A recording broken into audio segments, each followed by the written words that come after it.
Bom dia, tudo bom? Eu queria começar, eu vou seguir a ordem diferente do Rodrigo, né? Ele falou como pessoa física, né, apaixonado pelo tema e presidente do IBAMA. Eu vou começar um pouquinho sobre ICMBio, mas depois eu queria focar também numa espécie de depoimento, né? Então, pelo ICMBio, nós vamos, depois aqui o meu colega Pedro, ele vai apresentar uns dados gerais, mais ou menos aqueles dados que nós apresentamos na audiência pública que a deputada Camila organizou, se não me engano, em setembro, outubro, né, do ano passado, lá na Câmara, que foi um momento muito importante, porque a gente teve um panorama também sobre o projeto de lei, que o Rodrigo acabou de comentar, mas também sobre os diferentes tópicos, né, decreto, instrução normativa, a própria política pública, referente à unidade de conservação, nesse caso das RPPNs. Então, de início, eu queria dizer que todos esses pontos que o Rodrigo apresenta, também eu concordo com eles. Eu acho que o tema central, e daí a importância do nosso encontro aqui no dia de hoje, é de fortalecer as iniciativas privadas voltadas para a conservação da biodiversidade, né? Para o setor público, é notório que não bastam só as unidades de conservação ou as áreas protegidas públicas. Acho que o Rodrigo acabou de comentar, dando vários elementos para evidenciar por que é importante a presença, a participação dos agentes privados, dos proprietários em particular.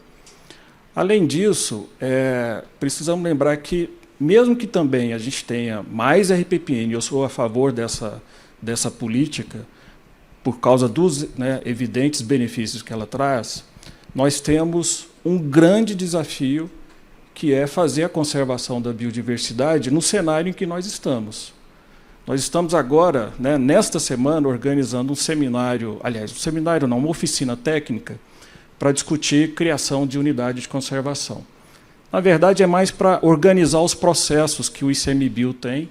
Vocês terem ideia, nós temos 219 processos de criação, alguns deles antigos, mais de 10 anos, 15 anos, entendeu? Que, infelizmente, não foram, né, não tivemos capacidade de processá-los a fim de que eles se transformem em unidade de conservação. Então, estamos fazendo essa oficina para discutir. Bom, não dá para fazer tudo ao mesmo tempo. O mandato é algo muito rápido, né? Já passamos 1 ano e 1 mês, né, praticamente, desse mandato. Então, nós precisamos agilizar. A oficina é mais ou menos para organizar e ver o que cada participante, né, da sociedade civil, instituições de pesquisa, próprio poder público, etc., podem contribuir. Então, a gente está vendo muito claro que, assim, é fundamental a gente esforçar, ampliar o engajamento da sociedade. E, para mim, aí me chama muita atenção a iniciativa da RPPN. Sabe? E também concordo totalmente com o que o Rodrigo disse. Eu acho que a gente tem poucos incentivos do poder público para estimular essa política. Isso eu acho que é algo engrandecedor.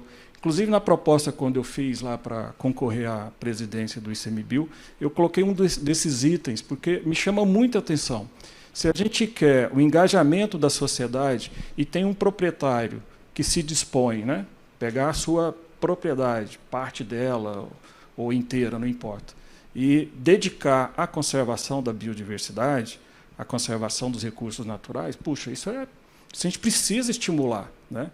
Por quê? Porque, mesmo que a gente avance, nós temos a intenção de seguir a meta, né, da meta de Aichi, de ampliar as nossas áreas protegidas, mas a gente não vai fazer isso se não houver também o engajamento dessas entidades. Então, eu queria dizer o seguinte, que do ponto do ICMBio, nós estamos totalmente alinhados, interessados em avançar na consolidação das RPPNs que nós temos, e também na ampliação do número de áreas e número de hectares. A gente sabe das dificuldades, já tivemos oportunidade de conversar, mas aqui na abertura eu queria interromper nesse ponto, porque eu acho que a convergência é absoluta. Mas aí eu queria, então, entrar no outro ponto que eu acho que para mim é muito significativo estar aqui hoje, né? Eu me considero um militante da agenda socioambiental, comecei a minha trajetória no Cerrado, né? E, começando essa trajetória no Cerrado, não tem como não fazer uma distinção à Funatura, né? Funatura foi um dos primeiros livros que eu li sobre Cerrado, né? Professor Braulio e também aquela professora esqueci o nome, era da antiga Sematec, era uma iniciativa da Funatura. E dentro da Funatura não tem como, né, a gente não prestar aqui uma homenagem a Maria Tereza, né, o professor Marc Durejani. Talvez eu tenha tido um dos grandes privilégios da vida, porque eu fui morar em Pirenópolis num período em que os dois também estavam morando lá em Pirenópolis, né?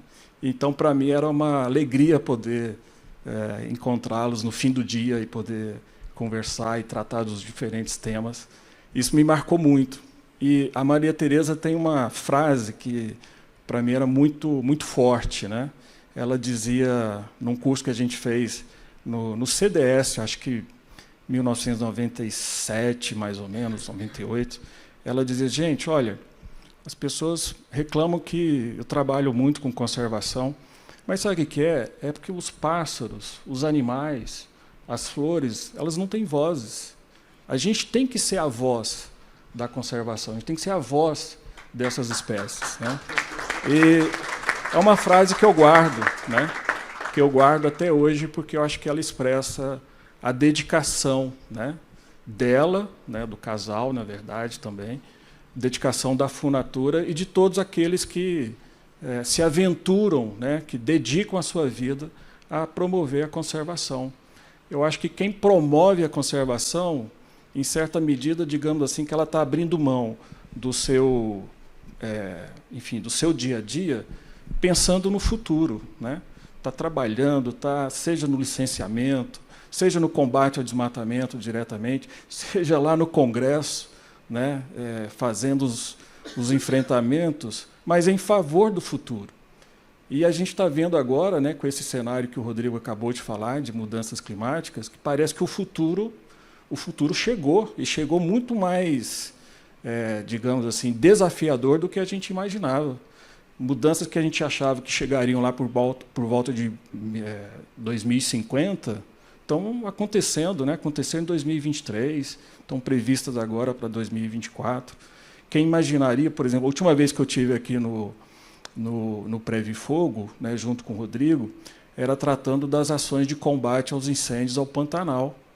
Agora nós estamos, né, em fim de fevereiro, e o Pantanal continua, em alguns lugares, né, inclusive de unidade de conservação, continua com incêndio. Entende? Assim, é algo que a gente...